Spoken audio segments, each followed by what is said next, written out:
കോഴിക്കോട് മുൻ ഭാര്യയ്ക്ക് നേരെ ആസിഡ് ആക്രമണം നടത്തിയ പ്രതി ലഹരിക്കടിമ. 7 വർഷം മുൻപ് മകനെ പെട്രോൾ ഒഴിച്ച് കൊലപ്പെടുത്താൻ ശ്രമിച്ചു.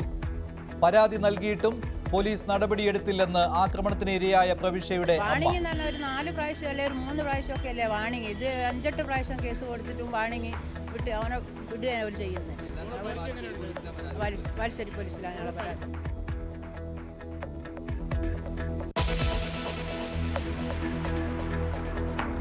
പോക്സോ കേസിൽ പത്തനംതിട്ടയിലെ കോൺഗ്രസ് നേതാവ് ഒളിവിൽ. നൌഷാദ് തോട്ടത്തിലിനെതിരെ അന്വേഷണം ഊർജിതമാക്കി പോലീസ്. പ്രതിയുടെ മുൻകൂർ ജാമ്യം ഹൈക്കോടതി തള്ളിയത് ഇന്നലെ. 12 വയസ്സുകാരിക്ക് മദ്യം നൽകി ക്രൂരമായി പീഡിപ്പിച്ചുവെന്ന കേസ്. പോലീസ് റിപ്പോർട്ട് ഞെട്ടിക്കുന്നതെന്ന് കോടതി.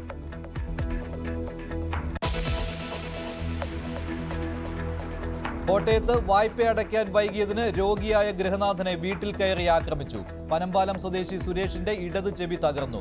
സ്വകാര്യ പണമിടപാട് സ്ഥാപനമായ ബെൽ സ്റ്റാറിലെ ജീവനക്കാർക്കെതിരെ പരാതി.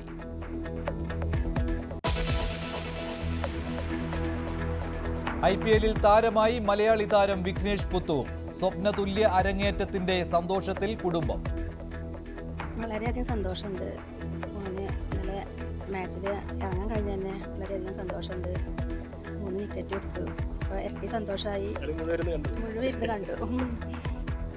ഇന്ന് ഡൽഹി ക്യാപിറ്റൽസ് ലക്നൗ സൂപ്പർ ജയൻസിനെ നേരിടും.